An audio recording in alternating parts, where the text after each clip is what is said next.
From carbon fibre flying down the straight Oh no, he's got a puncture! They made contact! to betrayal that shattered a friendship. Yeah, very good of him. Let's not forget when politics decided a title. Ouch! Oh my goodness, this is fantastic! This is when F1 teammates lose control. After losing 4th place in the Constructors' Championship for the first time in 3 years, McLaren knew a revolution was needed. Ricciardo was coming off his worst season statistically, so the change felt inevitable. Now the question was, which young, talented, standout, and preferably Australian to avoid detonating the fanbase, driver was brave enough to take on the seat?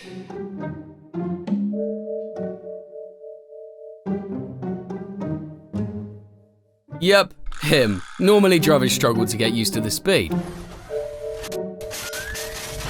Track and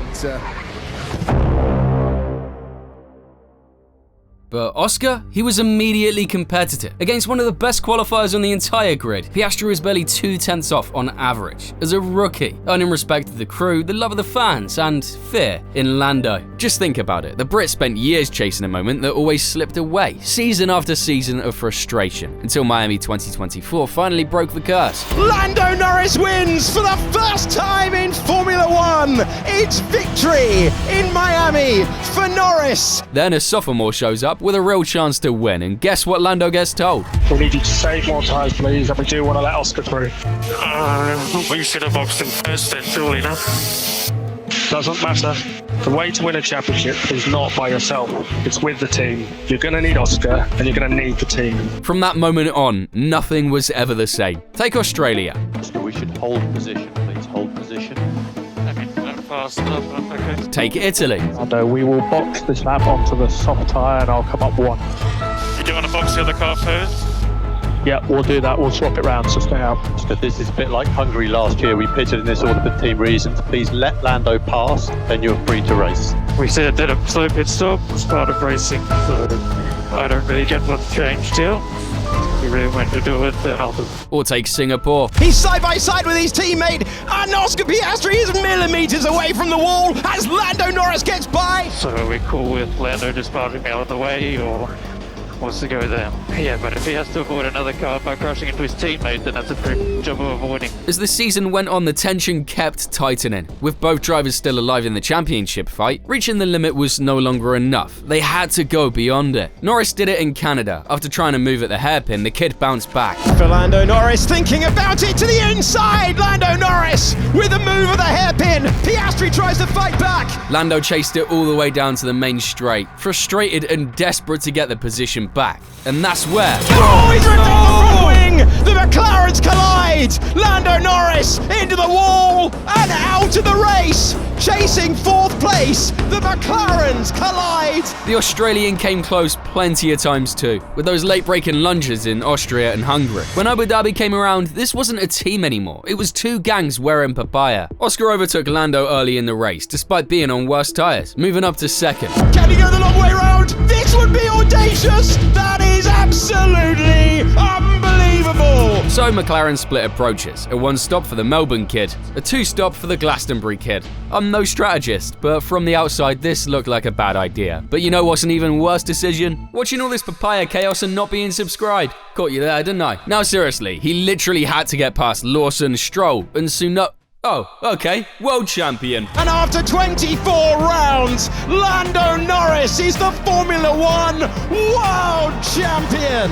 Yeah, maybe not enough drama. Grab your popcorn. There was a time when the paddock called them Brosadies. Yeah, that aged like milk. Back in Australia 2008, when Nico Rosberg and Lewis Hamilton shared that podium together, they were smiling like kids who had finally made it. Nobody watching thought that this story would end in awkward silence and emotional damage. Fast forward to 2013, and the Brit moves to Mercedes, a team with a good car. Hamilton wins the Hungarian Grand Prix.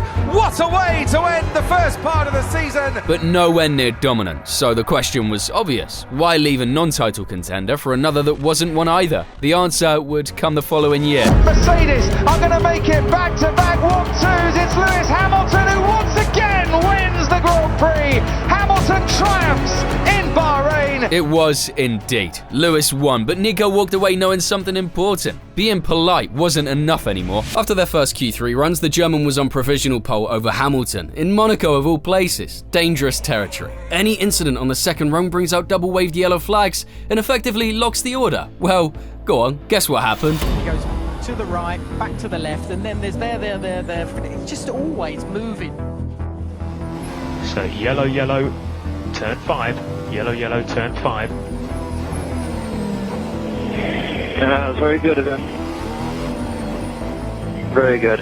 Officially, just a mistake. Unofficially, yep, that's when it all came apart. Can you tell us about communication that you've had with Nico since the race? Have you talked directly to each other?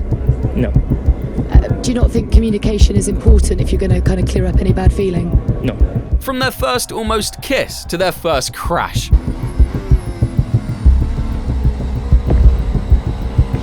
The following year, Hamilton smashed him, let's say. Nevertheless, 2016 was gonna be different. Nico decided to sacrifice everything. His hobbies, his family, his free time, all of it, just to finally win. And even though that lit a fuse inside the team.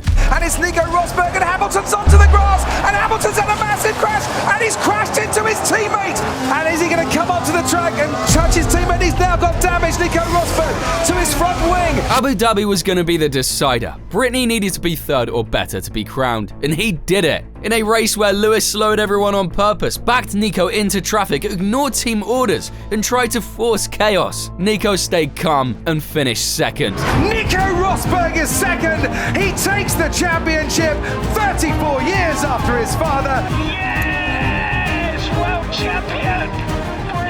Winning the title, the respect, and the retirement. Yeah, the age for that is a bit higher in my country, although I'm sure it's nothing for El Nano. In 2007, McLaren had Fernando Alonso, the reigning world champion, joining what was supposed to be his new kingdom. And right next to him, Lewis Hamilton. It sounds so weird to say, but back then, barely anyone knew him. He was a rookie, and his real job was to learn, score points, and stay quiet. Yeah, that didn't happen. Just like Piastri with Norris, from the very first races, Hamilton was simply there. Lewis Hamilton wins! Fighting at the front. Alonso senses an opportunity. They are side by side down the pit straight in Indianapolis. The two teammates, you could put a cigarette paper between the wheels. Hamilton holds his nerve, but Alonso is on the warpath. So naturally, things started getting uncomfortable. In qualifying, Hamilton ignores the team instruction to let Alonso through earlier. So later, when Alonso stops in the pit lane in Q3, the light just goes green, and he just waits. 10 seconds, engine running, no movement. Alonso out. Yep, they want him out of there. Now Alonso's not getting on with it. Only a minute and 40 to go. Is he blocking Hamilton here? This made Lewis delay his release, missing the chance to get another lap by just 5 seconds, while Alonso went on to take pole. Everything exploded after that. In Brazil, the title fight was still supposed to be a two-man story. Hamilton arrived as the championship leader with a 4-point lead over Alonso and 7 over Kimi. Then he botched the start. A gearbox glitch dropped him into damage control, and he spent the day clawing back. Up front, Ferrari ran a clean heist. Massa led, Alonso chased, Kimi waited and stole it. Only at the very end did everyone realize what had just happened. It wasn't Alonso, it wasn't Hamilton, it was Raikkonen by a single point. Kimi Raikkonen wins the Brazilian Grand Prix. Interesting, right? What if we take it up a notch? See, between 2010 and 2013, Red Bull didn't just build a fast car, they built a situation. A really awkward one. On one side, you had Vettel, the young golden kid backed by Helmut Marko. On the other, Webber, the experienced guy who had waited his whole career for a real title shot. First, Turkey 2010. It was going to be an easy one too, until Seb decided he wanted the lead immediately. Oh, did it come together? Webber and Vettel have come together. That's Vettel going out, Webber going out. What the f*** are we doing here? What a stupid action! I'm going home. Then Silverstone 2010 made it obvious. Red Bull brought new front wings for both cars. However, after suffering a failure, the team decided to put Marks 1 on Vettel's car. Webber responded by winning the race anyway and dropping that legendary radio line. There is the checkered flag for Mark Webber. He was seething in qualifying yesterday, but he's successful on Sunday. Fantastic guy, for another good driver. Which brings us to Malaysia 2013, the birth of Multi 21. Red Bull had a coded team order. Car 2 stays ahead of Car 1. That meant Webber was leading, Vettel was second, and the instruction was simple. Hold position, bring it home, don't do anything stupid. Except Vettel basically went, nah. Back at him, and oh look, it's wheel to wheel again for the two Red Bulls, Sebastian Vettel and Mark Webber. Vettel on the inside. Has he now stolen the lead from his teammate? Can Webber scrap back? Oh, fantastic stuff. Mark Webber regains the lead. Webber on the inside. Has he got the better traction? No. Vettel goes dancing round the outside. As you can imagine, Webber's camp didn't take it well. They saw the German as a kid on track, someone who still didn't know how to be a proper teammate. Funny how the tables were turned just a few years later. Back then, Seb was the established 4-time world champion, Ferrari's chosen leader, the guy everyone trusted to carry the team. And Leclerc arrived as the polite young prodigy, insanely fast and supposed to wait his turn. Yeah, supposed. Bahrain, race 2 of the season, and only Charles' second race in red. He sticks it on pole. And it's welcome to the pole position club for Charles Leclerc. As always, Ferrari would get up later, but that's another story. Then Monza pours petrol on the fire. Quali plan was simple, tow each other, but on the final run, the monogas slows the outlap just enough that Seb misses the line. As a result, pole, and consequently win goes to Charles. Mercedes threw everything at him today. Charles Leclerc has coped brilliantly. He won in Spa. He wins in Monza. Somehow, Russia makes it even worse. They came to an agreement. Car number 16 helps at the start, then number 5 gives the place back. Seb takes the lead and doesn't return it. Instead, he starts pushing fastest laps while the team is practically begging. 2.4 behind Charles. Let Charles 5, let Charles 5. Eventually, strategy forces a swap, one that ends with Seb retiring due to an MG UK problem. An MG UK problem for Sebastian Vettel has seen him retire from the Russian Grand Prix. And one where Charles' race can no longer aim for anything more than 3rd place. By Brazil, it finally boiled over. With 6 laps to go, Ferrari let both cars fight for 3rd place. Leclerc made a move into turn 1. Vettel tried to fight back down the straight, and as they ran side by side towards turn 4. Leclerc made it very tough earlier. Oh no, he's got a puncture. They made contact, and Charles Leclerc's got a puncture caused by contact with his teammate Sebastian Vettel. The result was instant disaster. Leclerc suffered suspension damage, Vettel's tyre blew, and both Ferraris retired on the spot. Post-race interviews were cancelled, and Mattia Binotto had to drag them back to the garage like two kids who just wrecked something very expensive. Which takes me back a few years to the past. McLaren had been delivering unforgettable championships, extraordinary drivers, and some of the most iconic cars in Formula 1. Nothing ever came close to 1988. After creating the rocket ship MP44 and putting 2 monsters behind the wheel, they managed to win 15 out of 16 races that season. But that was just the teaser for 1989, when the real danger appeared. What could possibly go wrong with 2 world champions in the same team? Right? Well, a lot. McLaren Honda was still absolutely miles ahead of everyone else. Prost was already a double world champion. Calm, calculated, Senna on the other side, he was aggressive and mentally challenging. These 2 guys, they were elite, but also like oil and water. And Imola showed us why. Before the race, they made a gentleman's agreement. Whoever got to turn 1 first would keep the position. Senna led at the first start, red flag. Oh, and that's a Ferrari. And that was a tremendous hit, Berger. I think it might have been Mansell. It was the second of the 2 Ferraris, I believe, and now it's on fire. Oh, no, that's bad. This is a terrible tragedy. Second restart. Prost got ahead this time, and then Senna went for it anyway at Tossa. Once more through Tamburello. And it looks like Senna will try his teammate on the outside. And he makes it. Of course, he's on the outside as they go through that right-hand sweep, and of course, suddenly he's on the inside there for the corner. Trust gone. From there, everything spiraled. The fight moved off the track and into politics. Accusations that McLaren was favouring Senna. At Monaco, Senna embarrassed the field by overlapping everyone except Prost, who still finished almost a minute behind. A few races later in Monza, after the Brazilian had an engine failure, the Professor won and casually tossed the trophy to the Tifosi. Basically a public, yeah, I'm done here. Ron Dennis wasn't a fan of that. Still, it wasn't until Suzuka that we truly saw how their relationship finally ended. October 22nd, 1989. Championship on the line. Senna needed to win. Prost just needed Senna to not finish. After a dominating start by the Frenchman, he drove almost perfectly until lap 47. It's the opportunity that Senna's looking for, and he's going through. Ouch! Oh my goodness, this is fantastic! Both cars stop. Prost steps out thinking it's over. Senna gets pushed, cuts the chicane, changes the nose, and wins on track. And hold on to your hats, Australia, because it could well be that the World Championship is going to be decided at Adelaide in 2 weeks' time. But Ayrton Senna wins in Japan. The worst part, the title wasn't decided there. It was decided in an office. Senna was disqualified by Jean-Marie Balestre, FIA president, and a Frenchman. Prost was declared the champion, but that moment didn't end the rivalry. It locked it into history, because next year in the same race, story down in the pit lane and on the grid is one of tension. With the World Championship up for grabs, everyone is extremely tense. Thank you. Thank you very much. I can't stand it. I can't stand this. It's a joke. After what happened last year, it's a joke. This situation. Ayrton Senna actually walked out of the drivers' meeting today. He thinks that the pole position should be on the left-hand side of the grid, not on the right. Many times like a system, I told myself, today is no way. Today has to be my way. I don't care what happens. And Senna sprints away, but Alain Prost takes the lead. It's happened. Alain Prost has taken the advantage. Senna is trying to go through on the inside, and it's happened immediately. This is amazing. Senna goes off at the first corner, but what has happened to Prost? He has gone off too. Tell us what happened on the first lap by Ayrton. Well, unfortunately we touched in the first corner when we were fighting for the lead, and we both went off. How do you feel about being world champion?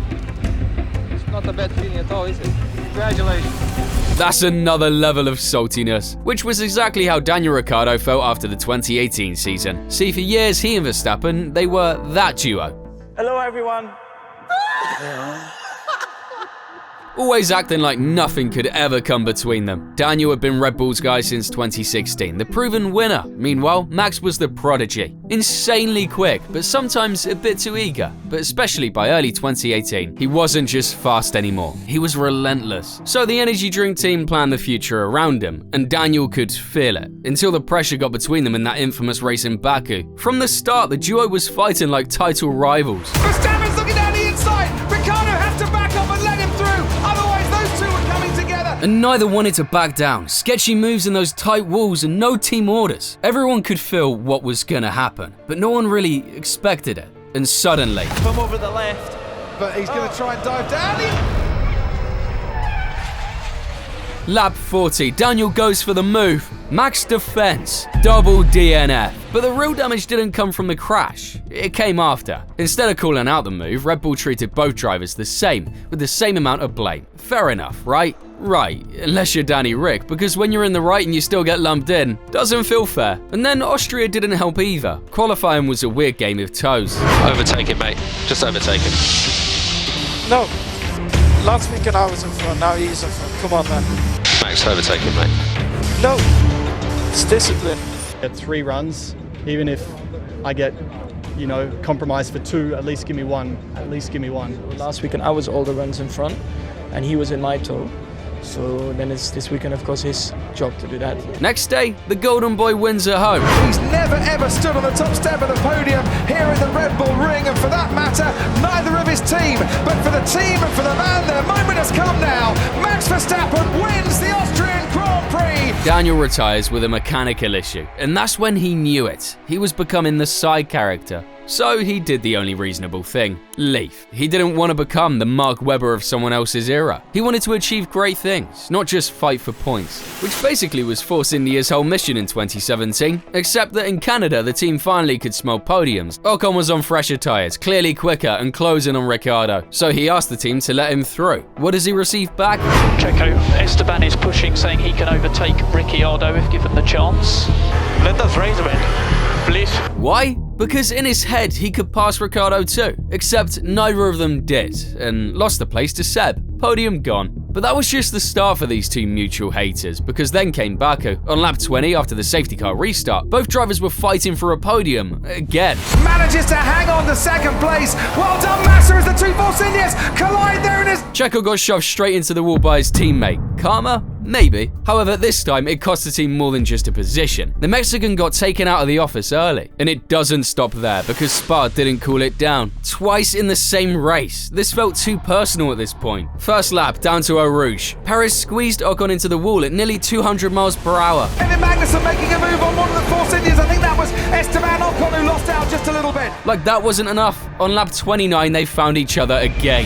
Perez and Ocon, as we go down and right on board with Ocon towards Eau Rouge, and once again they have touched. Ocon's wing fell apart and Perez's tyre exploded. Afterwards, Zafnauer basically stated they will need to follow team orders. Nothing, and I mean nothing, could prepare you for the outcome of this story, because when rivalries come from a friendship, that's when it really hurts. This time it's about Gilles Villeneuve and Didier Pironi. Gilles was Ferrari's prodigy, Enzo's favourite, and when Pironi joined in 1981, neither felt like they had a threat. They were real teammates. Until Imola, the GP of San Marino in 1982. With most of the grid missing due to a boycott, the team at home could have had a comfy 1-2, which effectively happened during the race. The thing is, towards the end, the pit board came out with the word slow. To Gilles, that meant hold position, so he relaxed. Pironi didn't. And in the last lap, and Pironi's done it again.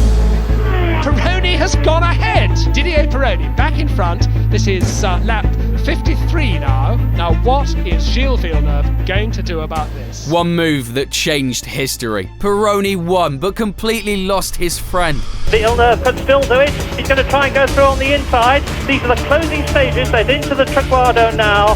And no, I don't think Villeneuve can possibly do it. There we go. Didier Pironi wins. Magnificent race, terrific entertainment, but what a shame we haven't got a full field. Gilles said he'd never speak to that betrayer, and it didn't last long because 2 weeks later in Belgium, Pironi set a slightly quicker time on qualifying, and Gilles took it personally. He went back out on worn tyres, only to find a slower car and a split second too late.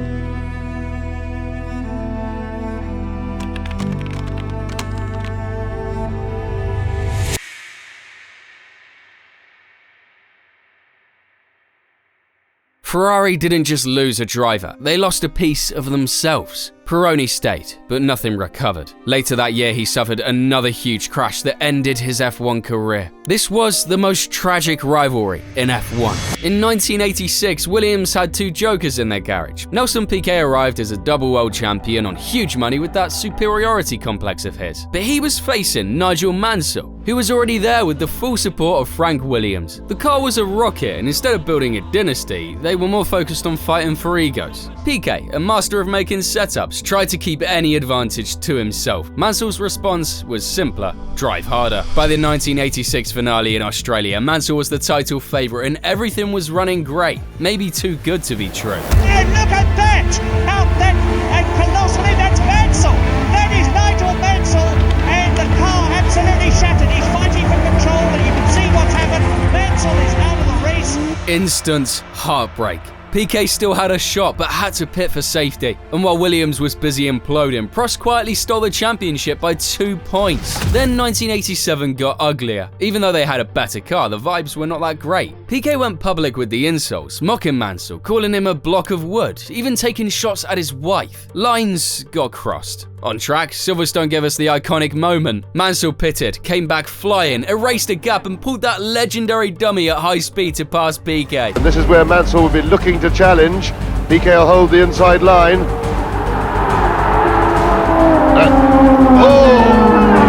And Mansell's through. And a tremendous driving by Nigel, but that really was a bad mistake by Piquet to go back to the other side of the track. He just opened the door again. The crowd lost it. Piquet did not. Then the anticlimax.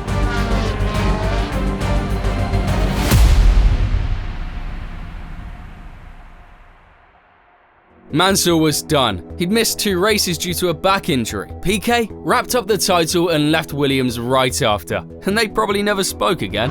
Finishing and winning the German Grand Prix, touring across the line very slowly indeed. So, victory for Nelson Piquet. It's a shame we only hear a lot of these stories after the race, but what if we could hear them during it? Check this one out, and as always, thank you for watching.